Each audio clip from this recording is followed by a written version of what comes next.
Jeff? Yep, you can hear me? Yep, I can hear him. All right. I'm So just going to repeat my last. I will say, What? Shivani, as someone who spends a lot of their time in online meetings with clients, it's not the first time that we've had to restart with someone's mic not working. So I wouldn't worry about it too much. Just welcome to my world. It feels like a Monday afternoon, not a Sunday afternoon. All right, no problem. So sorry, this just has never happened before.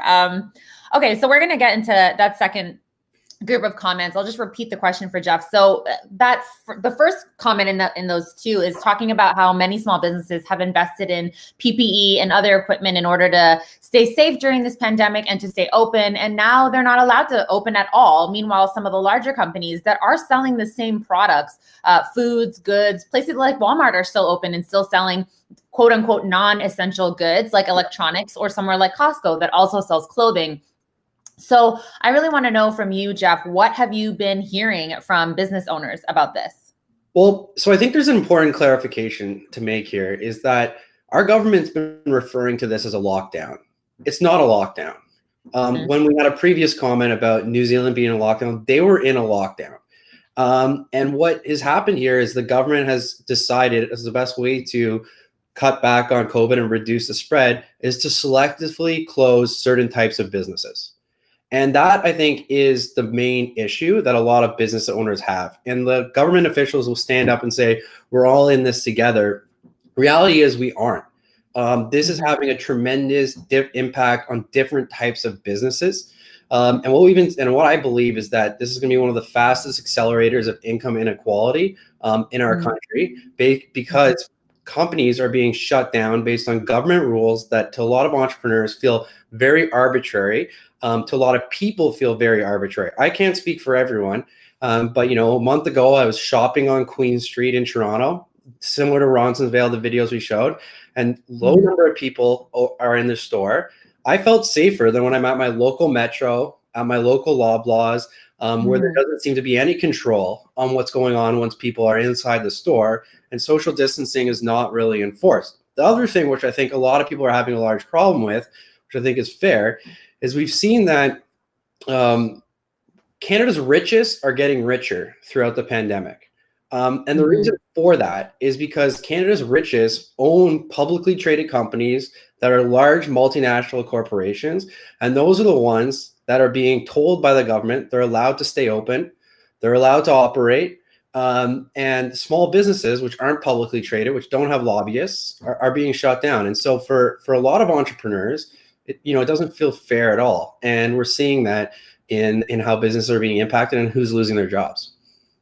Right. And yeah, you kind of already answered my other question there, which is, if these businesses are following safety protocols, like that second comment was mentioning, and the larger companies are benefiting not only from staying open, but also from the lack of whatever competition they got from these companies. Is this fair, and what can we do about it? So we've already established that it's definitely not fair, but what do you think is the best thing to do moving forward? Well, it's a tough question to answer. But what I think, going backwards, the problem is that our government hasn't never put in place proper contact tracing protocols to really understand where the virus is spreading. Really, in my mind, and I haven't seen it, is there's decisions on what to close and what shut down should be based on data as to where the virus is being spread, how the virus is being transmitted. And what we've seen, and I think what a lot of entrepreneurs have seen, is that it's been fairly arbitrary as to what businesses are being included and how they're being shut down. And really, I think that's really the crux of it, is that rules are changing in a really fast environment. Rules are changing almost weekly as to what's allowed to operate and what isn't allowed to operate.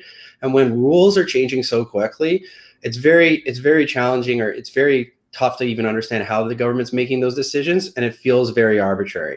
So I think there needs to be much more clear understanding and rationale as to why these large businesses are being allowed to be open, and small businesses that are following protocols are being shut down. All right. And we have this last comment I'm just going to put up on the screen here. This is really interesting. And it's about the fact that hundreds of people are piling into these Walmarts and Costco's while these companies don't always pay their fair share in taxes that eventually go towards benefiting small communities. And the smaller companies that do pay their share fair are sort of now, getting the shit end of the stick, essentially. So it almost feels like they're getting doubly screwed here. What do you think, Jeff? So 100% agree. And the reality is when you look at economic data, most wealth in countries is generated from entrepreneurs and businesses that are located, operated, pay taxes, and draw income out of those businesses in that local economy.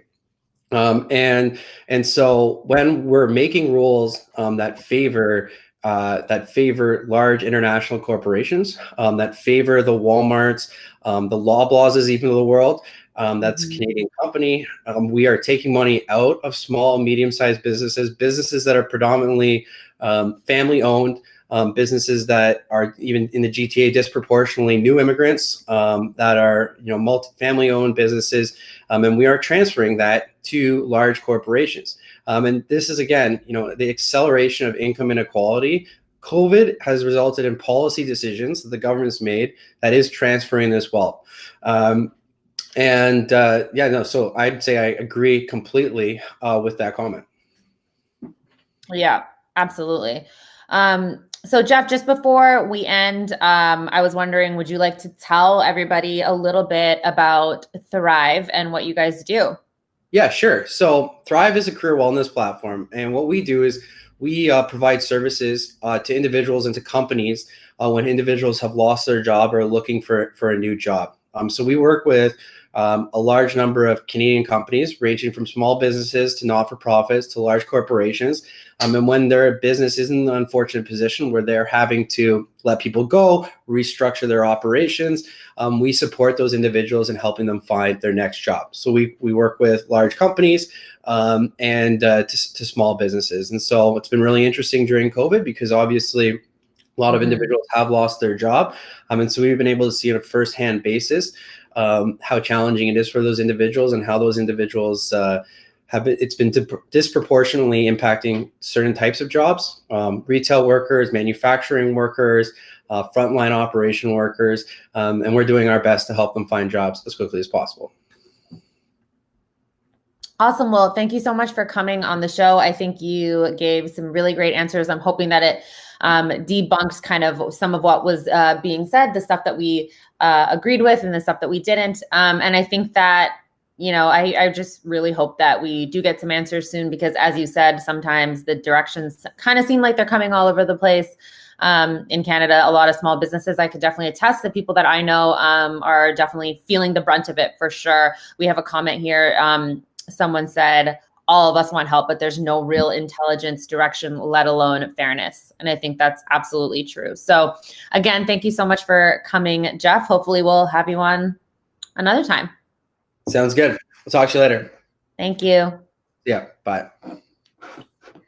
Jeff, thanks so much for coming on the show. For everyone who might be wanting to follow Jeff or see any more of what him and his company do, feel free to follow him on Instagram and Twitter at Jeffrey_Doucette. Oh, sorry, I had the text on the last program there, but I didn't have it on this one. I'm just gonna type it here and then push it to the program for you guys to see.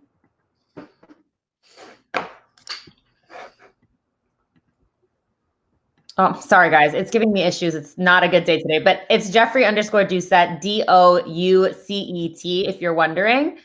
Don't forget, you can always send in any comments that you want us to discuss on the show by DMing me on any platform. The comment section is live normally every Saturday at 10 a.m. right here on HAPS TV. Thanks for joining us from Mississauga, Ontario. I'm Shivani Prasad.